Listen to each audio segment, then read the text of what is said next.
So yan, all goods na. Ready naman natin yung ating GPU guys. So ito na yung ating GPU. So madali lang naman pala mag-build. So aray ko, paano ba to? So yan na ating GPU. Uy, malutong-lutong pa. Masarap ata to yung ASMR. So nandito yung kanyang warranty, resibo. Meron tayong box, so isi-safety ko yung box na yan. Ako saka nagbebenta natin to. So yan guys, so ASRock siya, ASRock Challenger. So kung nakita nyo pa, may plastic pa yan guys. Hindi pa natin yung ASMR pero okay na siguro yung dyan. Pero hindi na rin natin, akin naman ito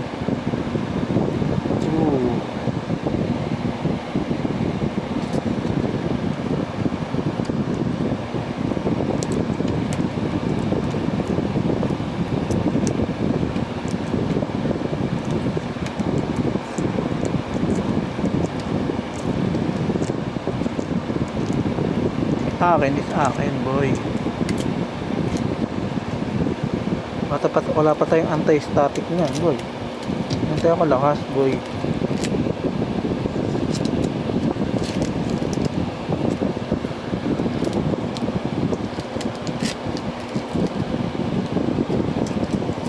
Ayop niya, pangit ang tunog.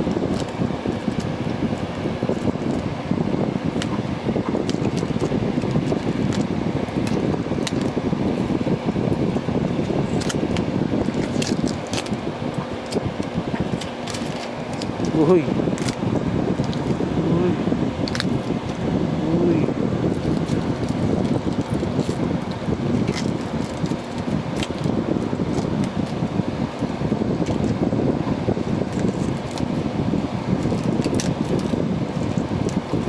So yun, may plastic, limot ng gal.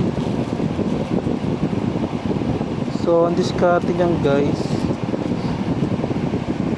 so ibig sabihin, so dito yung ipapasok yung ating 8 pin. So ito yan guys.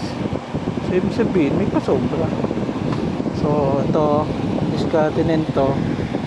Ganyan. So magtatanggal tayo rito. Ano ba ito?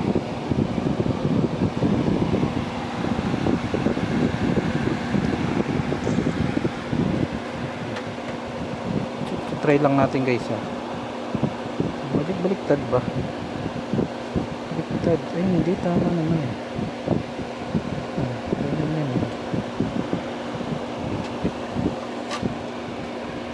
So meron pa siyang lock guys. So ganyan. Naku, first time ko pa naman ito. Aray ko. Ganun. So ibig sabihin,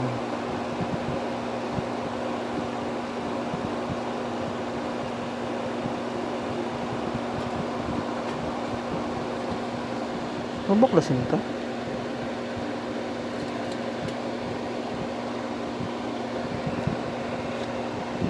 Baka masira natin ito.